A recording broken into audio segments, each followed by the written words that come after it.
Bien, en este video vamos a hablar sobre un aparato bastante interesante que se conoce como la bobina de Tesla. Y este aparato reúne algunas características importantes que se basan en el principio de resonancia.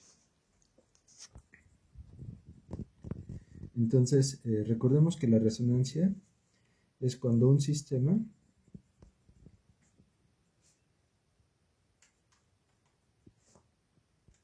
adquiere su máxima respuesta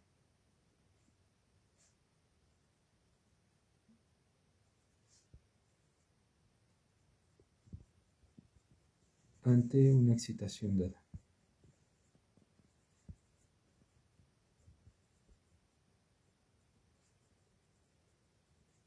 Ok.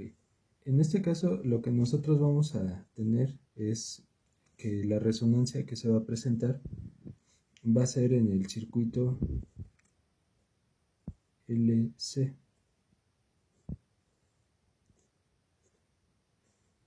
Okay. En este caso, nosotros siempre consideramos un inductor y un capacitor, y las pérdidas de los inductores y de los capacitores las representamos por medio de una resistencia. En este caso, la excitación en el circuito serie es una tensión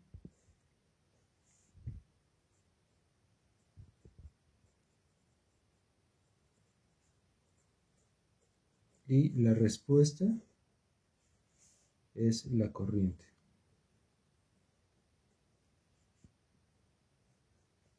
Por otra parte, también tenemos el circuito paralelo, donde hay nuevamente un inductor, un capacitor,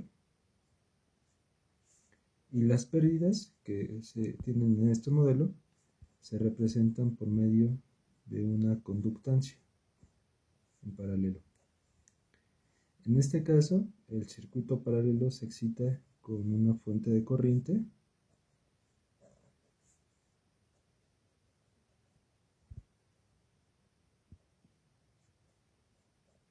y la respuesta del circuito es la tensión que se establece en este nodo con respecto al nodo de abajo. Por supuesto, todo esto forma un simple nodo. Aunque tengamos allí dos puntitos, lo mismo acá. Este es un simple nodo y usualmente un nodo lo tomamos como una referencia y la tensión se mide en este nodo. Bien, entonces, ¿en qué consiste la resonancia? Que cuando excitamos al circuito con una frecuencia adecuada, la respuesta y la excitación van a estar en fase.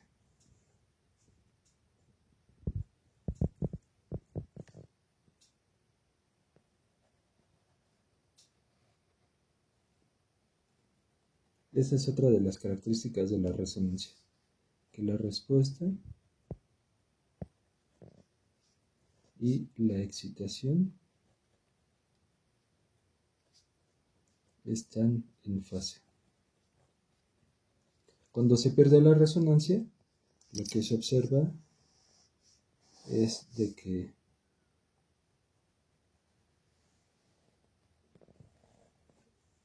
dejan de estar en fase y aparece un desfasamiento. Y además, las amplitudes no alcanzan los máximos. Entonces, este es un caso de fuera de resonancia. Ahora, el funcionamiento de la bobina de Tesla es como sigue.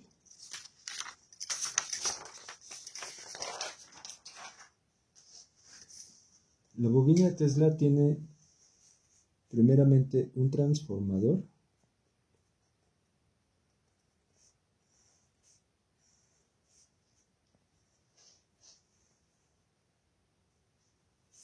que permite elevar la tensión de la línea de alimentación hasta 1200 volts.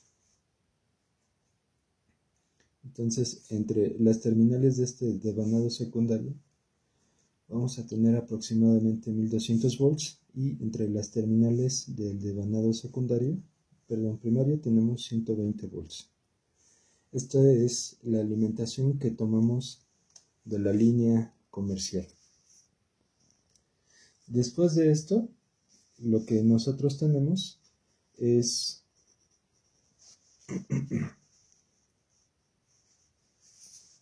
un capacitor grande y después un pequeño devanado de pocas vueltas. Entonces, en esta parte lo que podemos ver es que se forma un circuito resonante serie. No estoy dibujando las pérdidas, pero debemos de pensar de que existen ciertas pérdidas distribuidas aquí. Entonces, la primera parte tiene una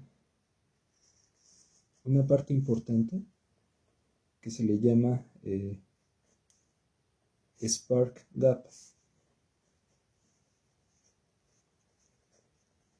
que se podría traducir así como la separación de las chispas o de un chisporrotón. Aquí lo que tenemos básicamente en el spark gap es la cabeza de un tornillo que se encuentra enfrente de la cabeza de otro tornillo. Y entre estos dos va a saltar una pequeña chispa. Esa chispa salta porque nosotros estamos manejando tensiones del orden de 1200 volts. Simplemente para tener en cuenta qué tensión se necesita para saltar una chispa, necesitamos alrededor de 1000 volts, o sea 1 kilovolt aproximadamente, para saltar una chispa en alrededor de 1 centímetro. Por supuesto, estas en características ideales, con alta humedad y con un clima adecuado.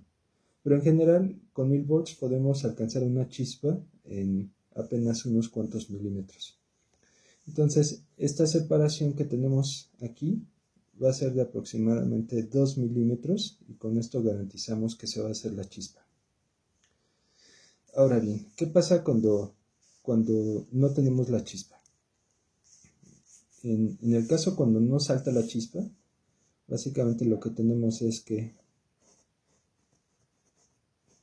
la energía que proviene del transformador, o sea del secundario, llega y se almacena en el capacitor y en el inductor en forma de energía eléctrica y magnética. Entonces aquí en este momento sin chispa, lo que estaríamos haciendo es básicamente almacenar energía. Cuando la tensión en estas terminales es suficientemente alta, entonces ocurre la chispa. Y cuando ocurre la chispa es equivalente a que se presente un cortocircuito.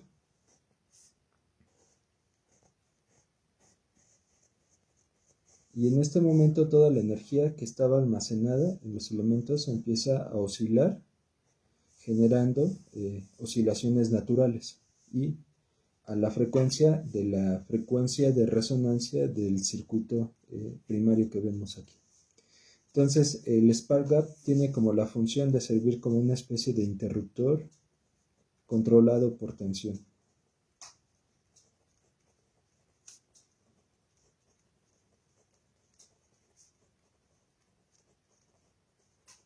Ahora bien, el poner este cortocircuito podría dañar a nuestro transformador. Para evitar que se dañe, lo que hacemos es intercalar una bombilla que evita que pongamos en corto franco a nuestro secundario. Entonces aquí vamos a tener esta bombilla de esta manera, que estaría acá entonces. Entonces esta bombilla simplemente impide que pongamos en corto franco al transformador y que dañemos el transformador. Entonces en esta primera parte lo que tenemos es resonancia serie.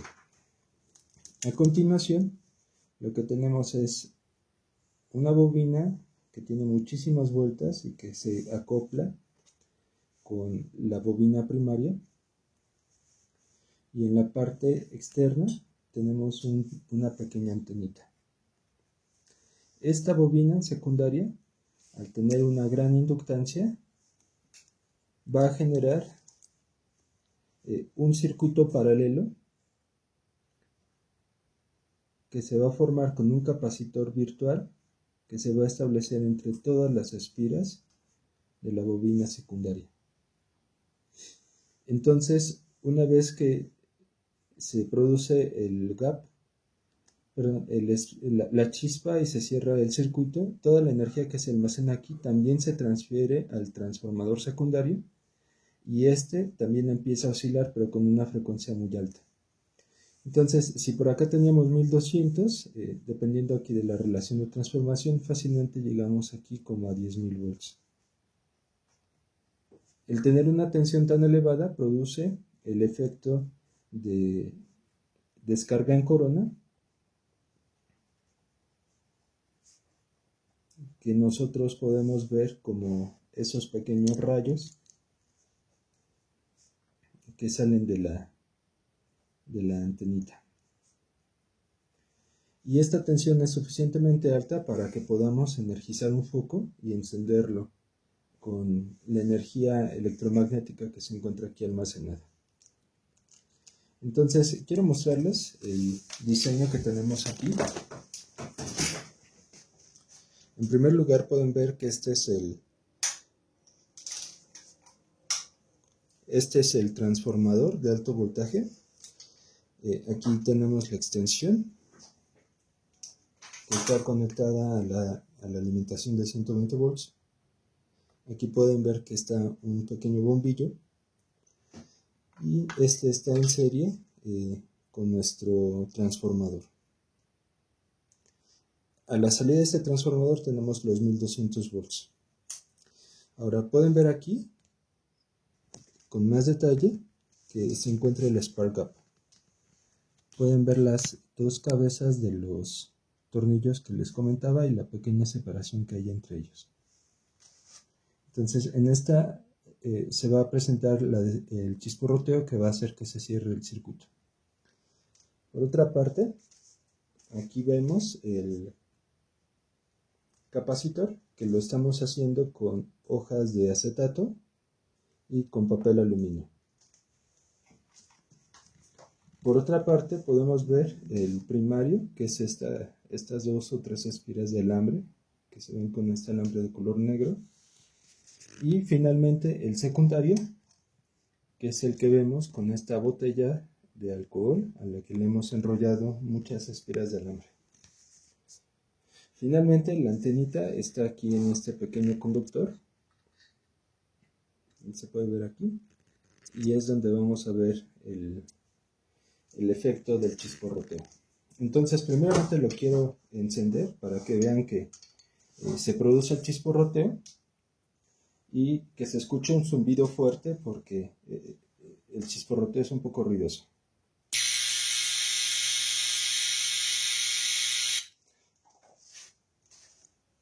Si pueden ver aquí, se nota con más detalle el chisporroteo.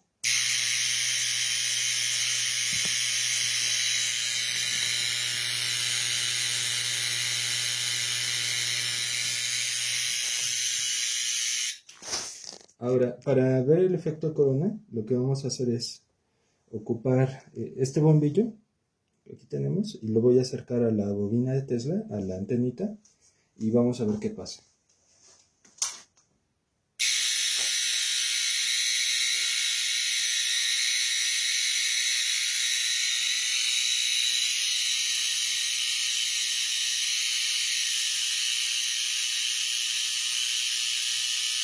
Se puede ver que hay una descarga que trata de atravesar hacia el foco, y en el interior del foco se forma un plasma, que es lo que vemos con este color violeta. Ahora voy a acercar otra lámpara, en este caso es una lámpara que tiene un gas, y es una lámpara negra, y van a ver que intenta encenderse cuando la acerco.